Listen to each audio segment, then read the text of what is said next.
So here I am, 45 years old, married to my wife, Kathy, for 22 years, with a house, 2 kids, and a life I thought was settled.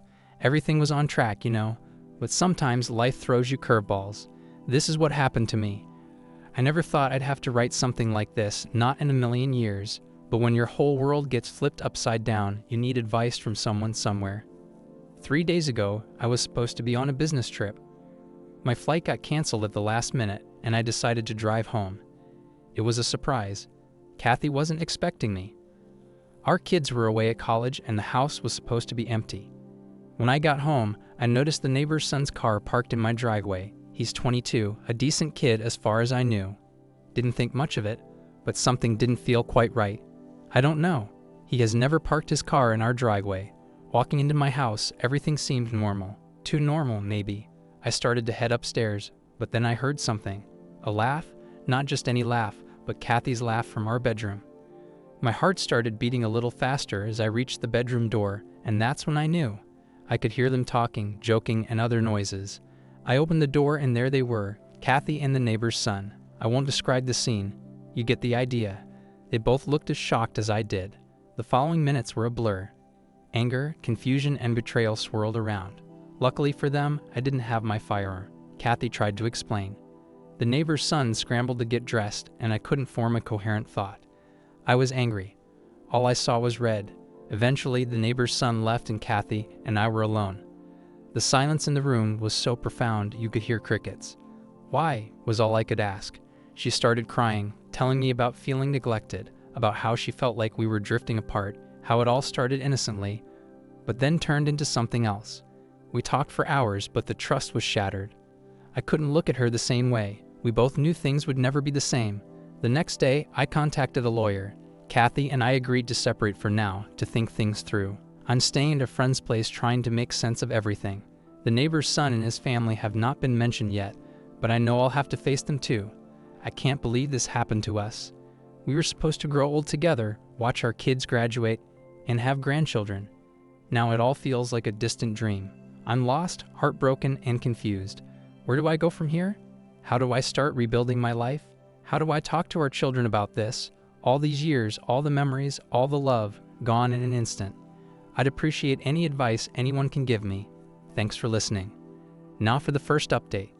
Thank you all for your support and suggestions. I've started therapy, and Kathy and I are going through counseling to see if there's anything worth salvaging. It's a long road ahead, but I'm trying to take it one day at a time. Your kindness and understanding mean more than you'll ever know. I'll keep you updated on our progress. Now for the second update. A month has passed since that fateful day, and I'm still reeling from the shock. Therapy has been helping, but it's a slow process. I'm learning to cope, to accept, and maybe to understand, but forgiveness? That's still a long way off. Kathy and I have been going to couples therapy. It's a tense and often painful experience, dredging up old wounds, misunderstandings, and neglect. The counselor has been patient and understanding, guiding us through this nightmarish maze of emotions. I've also had a conversation with the neighbor's son and his parents. It was a challenging meeting filled with anger, confusion, and a desperate need to understand why. He apologized over and over, but words didn't mean anything at that point. Our neighborly relationship is ruined, and I can't see a way to mend it.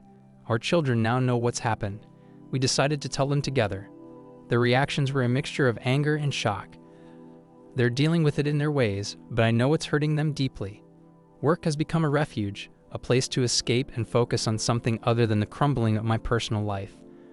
My colleagues have been supportive, and I'm grateful for that. Friends have been a mixed bag. Some have offered unwavering support, while others have become distant, unsure of what to say or how to act around me. I understand their discomfort. I'm uncomfortable with myself. The legal process is moving along.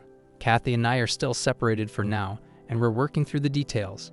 The house, our shared finances, and all the mundane things have suddenly become monumental obstacles. It's an excruciating process. Now for the third update.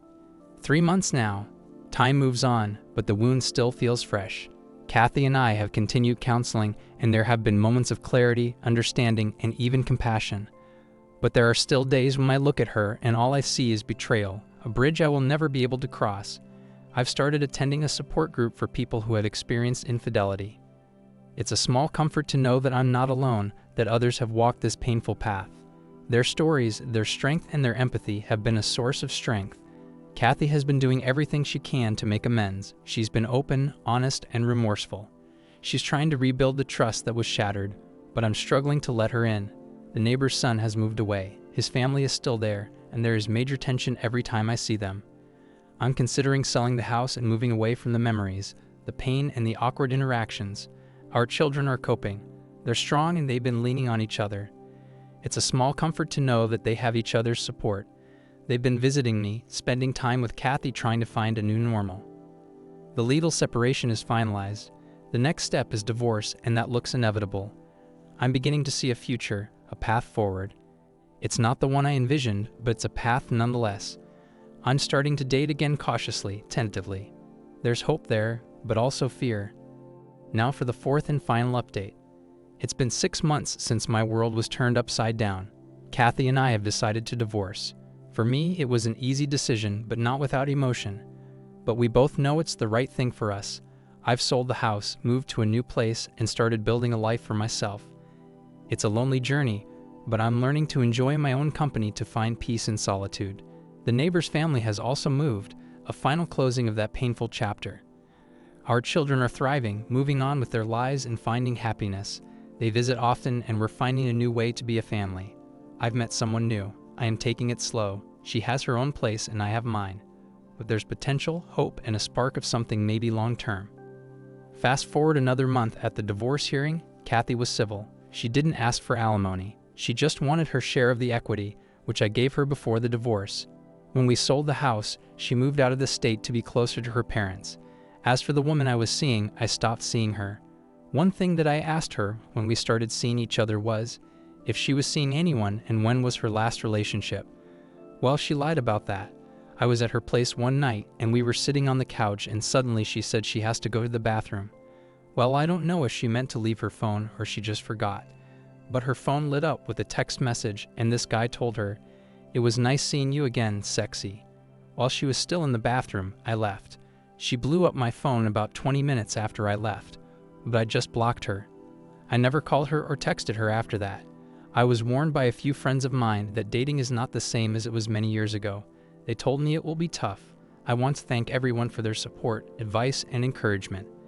It's been a lifeline in the darkest of times. Life goes on and I'm finding my way. Now for the top comments. I'm so sorry that you had to go through this. Most cheating women would always use lack of attention and loneliness as excuses whenever they get caught cheating. Why didn't she call your attention to the fact that she was feeling lonely? Well, I'm glad and happy for you that she didn't put up a fight with you during the divorce process. I hope you find someone faithful. Sometimes I wonder why people would risk their happiness in marriage for something that's not even worth it. Well, she knew what she was getting herself into, and she decided to proceed with it. People should learn to understand that the choices they make do not only affect them, but those close to them. So sorry for everything. The world is just too messed up right now. Thank you for listening to the story to the end. If you enjoyed it, please feel free to like as well as subscribe to the channel. Also write in the comments section what you think about the story and what you would do if you ever find yourself in this situation. Take care.